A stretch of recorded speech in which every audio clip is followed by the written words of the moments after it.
केंद्रीय मंत्री नितिन गडकरी क्या कुछ कह रहे हैं बजट को लेकर, सुनाते हैं आपको। इकोनॉमी की ग्रोथ भी होगी और जल प्रदूषण और वायु प्रदूषण में कमी होगी। दूसरी ओर वेस्ट टू वेल्थ वाली आइडिया जो है, जो पराली जलाते थे वो पैलेट बनाएंगे और पावर में उसका यूज होगा पैलेट का। किसानों के लिए, किसानों के युवाओं के लिए, वहाँ के गांव के युवाओं के लिए नए रोजगार निर्माण होंगे। तो एक नए भारत का निर्माण करने का जो एक प्रधानमंत्री की सोच है, उसका दिशा दर्शन इस बजट में हुआ है।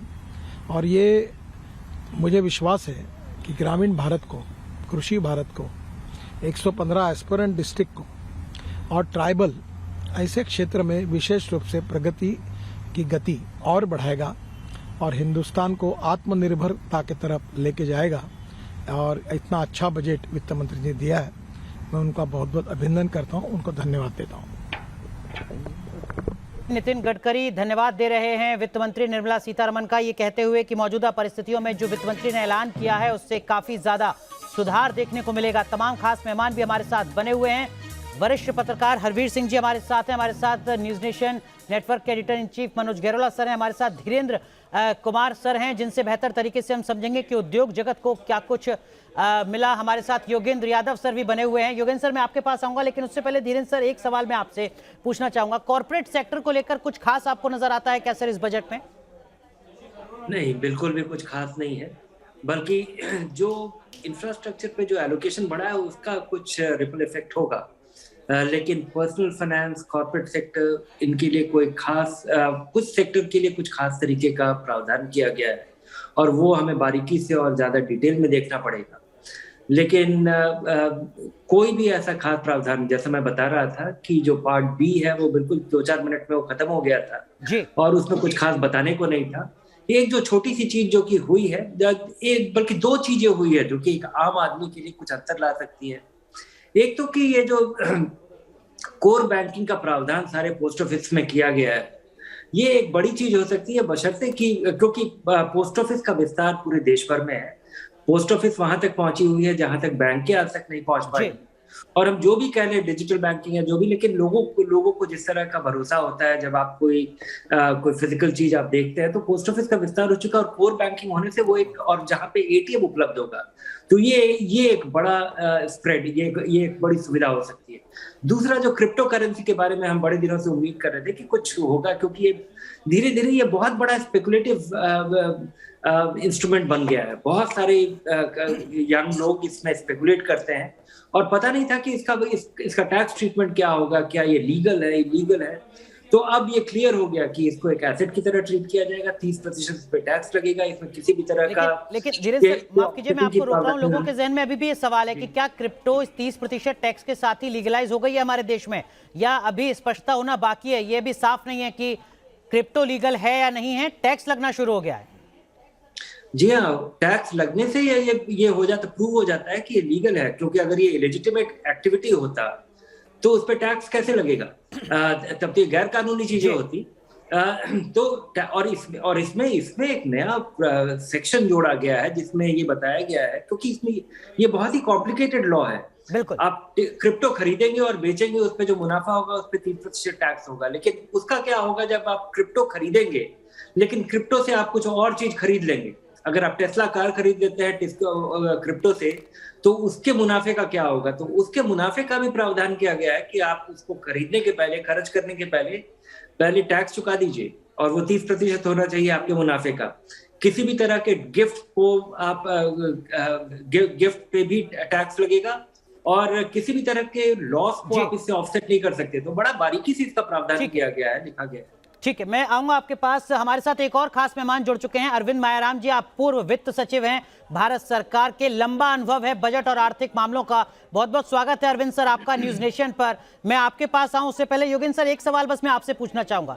तमाम लोग ये कह रहे थे कि देखिए इस बार तो चूंकि 5 राज्यों में चुनाव है, लिहाजा पॉपुलिस्ट बजट हो सकता है, बड़े ऐलान हो सकते हैं, लोक लुभावन वादे हो सकते हैं। ऐसा हुआ नहीं जैसा आपको भी लगता है। तभी लोग कह रहे हैं कि ये संतुलित बजट है, वित्त मंत्री ने एक बेहतर संतुलित बजट पेश किया है चुनाव को दरकिनार करते हुए।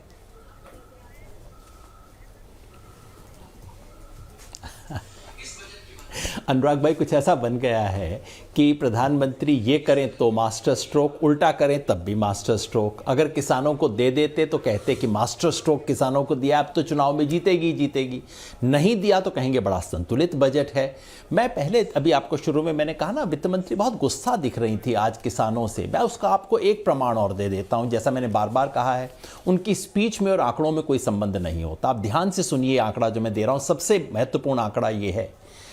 पिछले साल बजट का 4.26% कृषि और एलाइड एक्टिविटीज के लिए दिया गया था, 4.26%। इस बार कितना है? 3.84%।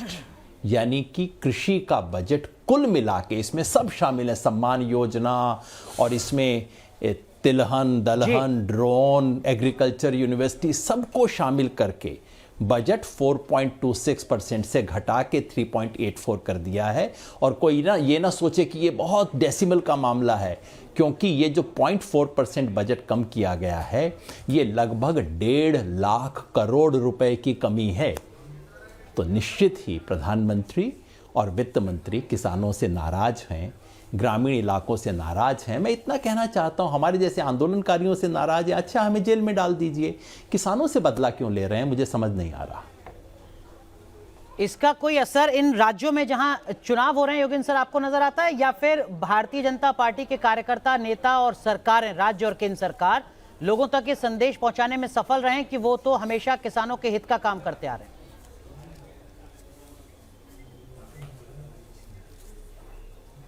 ना ना ना, ये संदेश तो वो कोशिश भी नहीं करते। उनका संदेश बिल्कुल सब स्पष्ट है। आपने सुना नहीं लगता है? उत्तर प्रदेश के मुख्यमंत्री क्या कह रहे हैं? वो किसानों के लाभ का कोई संदेश नहीं दे रहे। वो कह रहे हैं 80 और 20 का खेल है साहब। वो रोज क्या ट्वीट करते हैं? एक दिन मंदिर के बारे में ट्वीट करते हैं, दूसरे दिन दंगों के बारे में ट्वीट करते हैं, तीसरे दिन मुसलमानों ने ये किया उसके बारे में ट्वीट करते हैं। तो इन्हें बिल्कुल स्पष्ट है कि चुनाव हिंदू मुसलमान करके लड़े जाते हैं, किसान विसान का कोई मामला नहीं है। भाड़ में जाएं किसान, हम हिंदू मुसलमान से चुनाव जीतेंगे, ये साफ कह रहे हैं। ये तो अपने मुंह से बोल रहे हैं। अब हम ना सुनना चाहें तो अलग बात है। ठीक है। अरविंद मायाराम सर, आपका पहला रिएक्शन बजट भाषण को लेकर? बजट में जितने भी मुद्दे हो सकते हैं उन सब के ऊपर कुछ ना कुछ कहा गया है, तो सारे बॉक्सेस टिक हो गए। ये इसको तो हमें मानना पड़ेगा। लेकिन एक जो पहला मेरा रिएक्शन है वो ये है कि बजट बेसिकली हार्ड फिगर्स के ऊपर बेस्ड होता है। अनलाइक सर्वेज या प्लानिंग डॉक्यूमेंट्स, उसमें ये बहुत आंकड़े आने चाहिए। इसमें ज्यादातर जितनी भी बात कही गई है उनके अंदर कोई आंकड़ा उसके साथ जोड़ा नहीं गया है। तो इसलिए ये कहना बहुत मुश्किल है कि इसमें एग्जैक्टली इसका क्या इम्पैक्ट है, इसमें बजट का क्या रोल होगा और उसका आउटकम क्या एक्सपेक्ट किया जा सकता है। आप किसी भी चीज को उठा के देख लें, इसमें जितने भी अनाउंसमेंट हुए हैं, ई विद्या का अनाउंसमेंट है या क्षेत्रीय भाषाओं के लिए चैनल चलाने का है, इसमें कोई हमें नंबर्स नहीं दिखते। ये नहीं लगता कि हम कोई 30 लाख बच्चों को इसका फायदा पहुंचाने वाले हैं या 10 लाख का। तो at the end of the year ये इसका जज करना बड़ा मुश्किल होता है कि इसमें हमने एक्चुअली अचीव क्या किया। पहली बात तो ये है। दूसरी बात ये है कि जो नंबर्स दिए गए हैं, इसमें सारा बजट जो है बेसिकली प्रेडिकेट करता है अपने आप को इन्वेस्टमेंट के ऊपर, जो पब्लिक इन्वेस्टमेंट होगा खास तौर से इंफ्रास्ट्रक्चर पर। पीएम गति शक्ति और कई चीजें इसमें बात की गई है। लेकिन जो एक्चुअल नंबर्स हैं, जैसे इन्होंने कहा कि हम इफेक्टिवली इस साल 10 लाख करोड़ रुपए खर्च करेंगे, एज अगेंस्ट जो लास्ट ईयर का बीई था वो था 5.5 लाख करोड़ के करीब इंफ्रास्ट्रक्चर के ऊपर करने का था। अब 10 लाख करोड़ रुपए खर्च करने की बात तो कही गई है। पहली बात तो हमें ये मालूम नहीं पैसा आएगा कहां से। इसको हमें नंबर्स को देखना पड़ेगा। डाइवेस्टमेंट में कितना पैसा है वो मैं कंप्लीट नंबर्स अभी तक मैं नहीं देख पाया हूं, लेकिन उनको हमें जरूर देखना पड़ेगा। ये बात हमको मान के चलनी चाहिए कि जो जीएसटी का जो कलेक्शन के बारे में बात की जा रही है कि टैक्सेशन बहुत रोबस्ट है, इसके बारे में बात की जा रही है। जीएसटी का फाइनेंस मिनिस्टर ने जनवरी का फिगर भी दिया 1,40,000 करोड़ करीब का, जो उन्होंने कहा कि जीएसटी लागू होने के दिन से आज तक का सबसे ज्यादा कलेक्शन है। ये दो चीज इसमें अगर कहते साथ में कहती फाइनेंस मिनिस्टर तो ये रियलिस्टिक होता। पहली बात तो ये कि पिछले 2 साल की पेंट अप डिमांड बहुत है। 130 करोड़ लोग अगर थोड़ा बहुत भी खर्चा करना शुरू करें तो इतना हमें इंक्रीज दिख जाएगा। लेकिन दूसरी बात और जो बड़ी बात है वो ये है कि पिछले कुछ महीनों से इन्फ्लेशन रेट बहुत हाई रही है। आज की तारीख में भी जो इकोनॉमिक सर्वे ने कहा है कि होलसेल प्राइस इंडेक्स 13% के करीब है। तो ऑब्वियसली जब महंगाई बहुत बढ़ेगी तो उस पे जीएसटी तो आपको ज्यादा मिलेगा ही मिलेगा। तो क्या हम साल भर ये मान के चलें कि महंगाई बहुत बढ़ी रहेगी, जिसकी वजह से हम ये मान के चल रहे हैं कि हमारा जीएसटी कलेक्शन भी अच्छा होगा ताकि हम उसको खर्च कर सकें? ये कोरिलेशन शायद बजट के अंदर नहीं किया गया है, लेकिन इसका एक मेजर इम्पैक्ट पड़ता है इकोनॉमी के ऊपर। तीसरी चीज ये कि पास्ट रिकॉर्ड जो है खर्चे का सरकार का वो बहुत कॉन्फिडेंस नहीं इवोक करता है।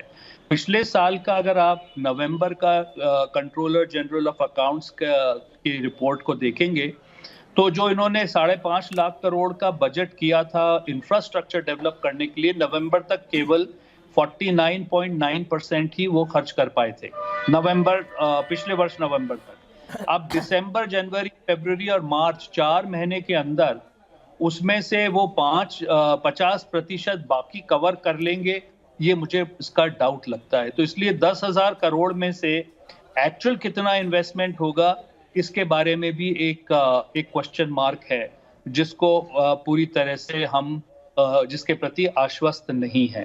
तो ब्रॉडली मैं ये कहूँगा, एक चीज मैं जरूर कहूँगा इसमें, which I thought should have been mentioned, जो फाइनेंस मिनिस्टर को उसको मेंशन भी करना चाहिए था और उसके बारे में कुछ कहना चाहिए था, वो है 2 ऐसे elephants in the room economy को जो बहुत ज्यादा इम्पैक्ट कर रहे हैं at this point of time and going forward उसका मुश्किल ज्यादा बढ़ेगी। पहला तो है अनएम्प्लॉयमेंट, जो अब सड़क पर निकल कर आ गया है। हमने बिहार, यूपी के अंदर देखा है किस तरह से अब जो यूथ हैं वो अनएम्प्लॉयमेंट से त्रस्त होकर सड़क पर भी उतरने लगे हैं। इसके बारे में कोई बात नहीं की गई कि अनएम्प्लॉयमेंट रेट बहुत बड़ी है, इसलिए हम ये मेजर्स ले रहे हैं ताकि इस साल में at least x number of jobs को हम क्रिएट करने जा रहे हैं। इसके बारे में कोई बातचीत नहीं हुई है। और दूसरा है इनइक्वालिटी के बारे में। ये जो 2-3 रिपोर्ट्स आई हैं पिछले 2-3 महीनों के अंदर, ये बहुत क्लियरली शो कर कि ज्यादातर जो फैमिलीज हैं उनका 20 से 22% तक इनकम कम हुई है। करीब 24 करोड़ लोग गरीबी की सीमा के नीचे फिर चले गए हैं। बिल्कुल। और परसेंटेज जो है 2% के करीब लोग जो है उनकी डबल इनकम्स हो गई हैं। ये जो इनइक्वालिटी बढ़ रही है और इसके बारे में ये ऑब्वियसली ये बात तो हम मान के चलेंगे कि ये 1 साल के अंदर कोई इनइक्वालिटी खत्म नहीं हो सकती, ना कम हो सकती है। लेकिन क्या कोई रोड मैप सरकार के पास है? क्या सरकार इसके बारे में चिंतित है? इसके बारे में भी कोई बजट के अंदर हमें रिफ्लेक्शन नहीं दिखता। अरविंद सर, माफ कीजिए मैं आपको रोक रहा हूं, मैं आऊंगा सर आपके पास एक बार फिर। जो सवाल आपने खड़े किए उनका जवाब तलाशने की कोशिश करेंगे, लेकिन धीरेन्द्र सर ये जो बजट है इसको मार्केट किस तरीके से ले रहा है? सर सुबह हम देख रहे थे कि जो शेयर मार्केट है उसमें बहुत ज्यादा तेजी देखने को मिल रही थी, अब संभवतः वैसी स्थिति नहीं है। इंडस्ट्री के लिहाज से, मार्केट के लिहाज से ये बजट कैसा आपको नजर आता है? मार्केट के लिहाज से ये बहुत ही न्यूट्रल सा बजट है।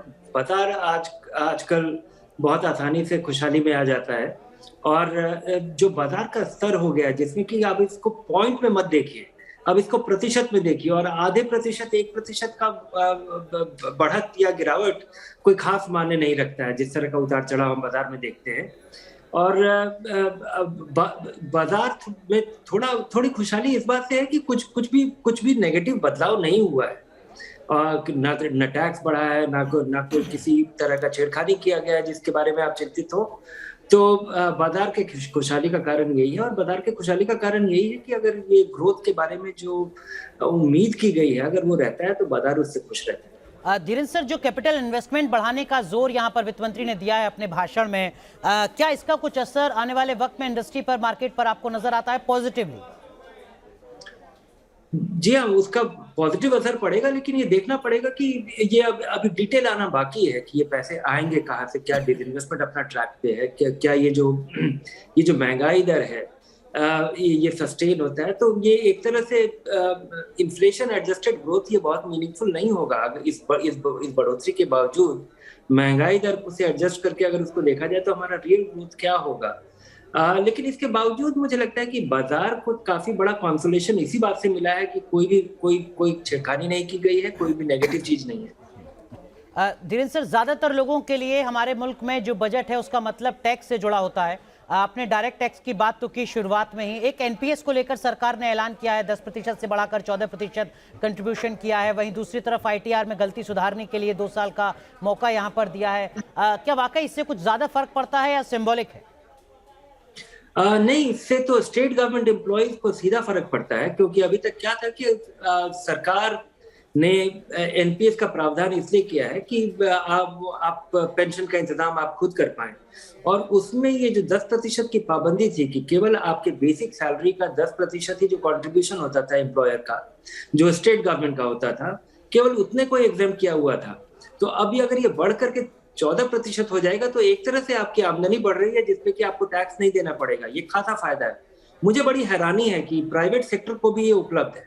प्राइवेट सेक्टर को भी उपलब्ध है कि आपके बेसिक सैलरी का 10% जो एम्प्लॉयर का कंट्रीब्यूशन होता है वो आपके अकाउंट में तो एम्प्लॉयर का कंट्रीब्यूशन होता है, लेकिन वो टैक्स एग्जेम्प्ट होता है। वो एम्प्लॉयर के लिए वो खर्चा माना जाता है और एम्प्लॉय के लिए वो एक पेंशन फंड में कंट्रीब्यूट, और वहां पे मुझे लगता है कि इसको इनकरेज करने की जरूरत है। अभी दोबारा से इसको कानून, इस नियम को देखना पड़ेगा कि इसकी बारीकियां क्या है। बड़ी हैरानी होगी कि क्योंकि वित्त मंत्री ने बड़े सफाई से बोला कि ये केवल स्टेट गवर्नमेंट पे लागू होता है, तो अगर ऐसा है तो बड़ी हैरानी की बात है कि ये जो प्राइवेट सेक्टर के एम्प्लॉइज जहाँ पे इनकरेज करना चाहिए वहां पे इसका प्रावधान नहीं होगा। ठीक है, मैं आऊंगा सर आपके पास, लेकिन हरवीर सर, जो सवाल यहाँ पर अरविंद मायाराम सर ने खड़ा किया है, उन्होंने कहा कि रोजगार, महंगाई और असमानता, इसको एड्रेस नहीं किया गया है इस बजट में। क्या आपको भी ऐसा लगता है या कुछ चीजें एड्रेस हो पाई? जैसे कैपिटल इन्वेस्टमेंट का मैंने जिक्र किया, अगर पैसा सरकार खर्च करेगी इंफ्रास्ट्रक्चर पर तो रोजगार भी बढ़ेगा। किस तरीके से आप देखते हैं? देखिए, 2 चीज़ें हैं। एक तो कैपिटल इन्वेस्टमेंट अभी भी वो जीडीपी का 2.9% है जो उन्होंने बताया है जो अमाउंट, और वो होगा कितना खर्च अभी, जैसे अगर जो रिवाइज एस्टीमेट होंगे वो पिछले करंट फिस्कल का बताएंगे तो उसके ऊपर पूरा अमल कितना हो पाएगा, एक तो ये देखना पड़ेगा जी। दूसरे ये है कि रिसोर्सेज आएंगे कहाँ से, क्योंकि अभी भी आपका फिस्कल डेफिसिट का जो लेवल है जो आपने रखा है वो काफ़ी ज़्यादा है। तो सवाल है कि बेरोज़गारी का जो बड़ा इशू है उसमें एक चीज़ आप देखिए, बहुत बड़ा मसला यहाँ पर सरकारी नौकरियों का है। जो अनरेस्ट हमने देखा है बच्चों का जी, उसमें या तो सरकार जो उसके पास वैकेंट पोजीशंस हैं उनको फिल क्यों नहीं कर रही हैं, वो सेंट्रल गवर्नमेंट हो वो स्टेट गवर्नमेंट हो, क्योंकि एक ऑर्गेनाइज्ड जॉब जो है वो कई सारे अनऑर्गेनाइज्ड जॉब भी क्रिएट करता है। बिल्कुल। तो एक तो ये, दूसरे क्या है कि ये वाकई डिस्पैरिटी जो है, इनइक्वालिटी का एकदम बहुत तेज़ी से बढ़ा है, कहीं कंसंट्रेट हो रहा है। हम पहले भी बजट के पहले भी ये बात कर रहे थे, एक बहुत छोटे तबके के पास जो वेल्थ है वो उसका ज़्यादा इकट्ठा हो रहा है और दूसरे लोग गरीब हो रहे हैं। ठीक है। तो उसका एक ही उपाय है कि आप ज़्यादा लोगों को रोज़गार दें। दूसरा है कि महंगाई के मामले पर वित्त मंत्री लगभग चुप रही हैं। तो ये जो 2 बड़े चैलेंज अभी इकोनॉमी के और सोसाइटी दोनों के हैं, ये इसको सिर्फ ये मत देखिए कि सिर्फ ये किसी फाइनेंशियल मसला है, ये ओवरऑल समाज का भी मसला है और सरकार का भी है और आम आदमी का भी है। इन दोनों पर ज़्यादा फोकस दिखना चाहिए था, लेकिन उनमें लगभग चुप्पी साधी गई है।